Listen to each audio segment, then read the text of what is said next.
Howdy gaming people, Toby from Pixel Pop Network here, and today we're taking a look at Graveyard Keeper. Graveyard Keeper is developed by the same team that brought us Punch Club, I believe. They're a Russian development team. And it's probably the easiest way to describe it is similar to games of like Stardew Valley or Harvest Moon, that kind of genre. Although there's definitely a unique spin on it. And I find the game to be quite deep in terms of crafting and storyline. This is my character here. He comes from our world, the real world, where he has a partner and is involved in a car accident. When he wakes, he's in this strange land. And anytime he sort of brings the subject up with the locals, they get very uncomfortable. And there's obviously some sort of story and conspiracy here. And anybody that sort of says these kinds of things is branded as perhaps a witch or... yeah, it's got a really deep storyline that I find interesting. So this is our home. From here we can do a lot of cooking.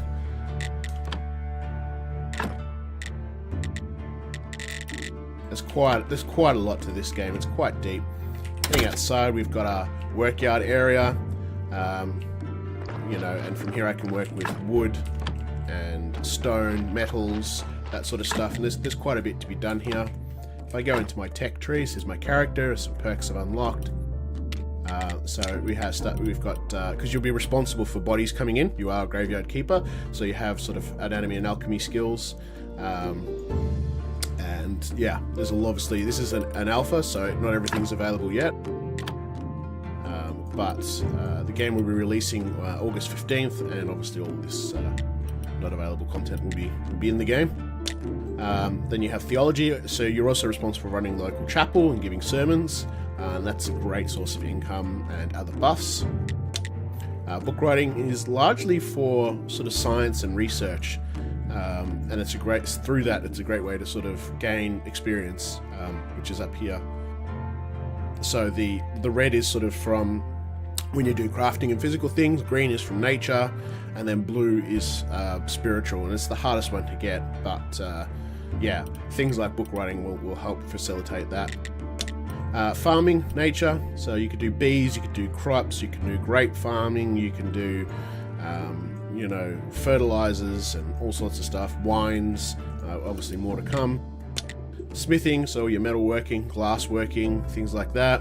Weapons, armor, cogs, and then stone and wood predominantly. And again, there's quite a lot here, and it'll take you quite some time to get through it all.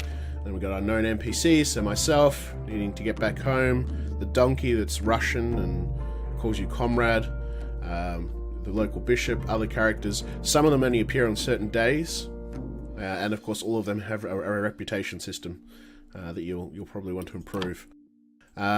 Yeah, so then we've got our farm area here, kitchen garden. You can see I've got wheat growing. There's going to be an opportunity to grow bushes and stuff over here. And then up here there's going to be like a winery. So there's quite a lot to it. And here we've got leads down into my mortuary. So this is where I work on bodies. They come in and they get processed for autopsies and what have you. That's Jerry. I'm pretty sure Jerry's the previous graveyard keeper. Didn't turn out so well. And then here's the cemetery that you're responsible for, and I've been maintaining and upgrading slowly.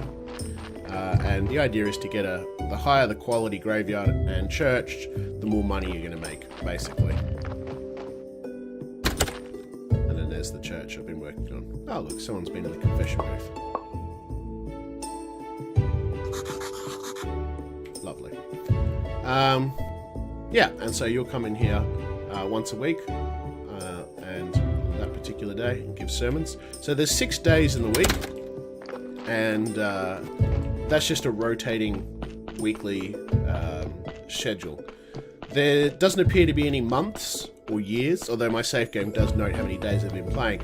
Unlike other titles that sort of have a time limit, you know, Harvest Moon in particular, originally, you know, you only had a year or two to sort of finish everything. That doesn't appear to be the case with Graveyard Keeper, at least not to my knowledge yet. This just continues to rotate. There's no seasons. and there's no rush, which I like. I like the ability to be able to take my time and sort of do as I please, I guess. Likewise, there's no need to go to sleep just because it's nighttime. After a few days, you will get fatigued and you'll lose energy, and it'll sort of stop around there. And it just makes life difficult. But you could go to bed pretty much whenever you want, day or night. So here we are in the village at nighttime. You're spending a bit of time in here. This is the Dead Horse Inn or Tavern. And there's a pretty large area to explore, and not all of it is even available yet in the beta. But I just sort of wanted to use this opportunity to show you what the game looks like in action, perhaps get you excited about it. There is dungeons as well. There's one underneath your house that you can go down and kill monsters and fight. So all those sort of features that we've come to expect are included.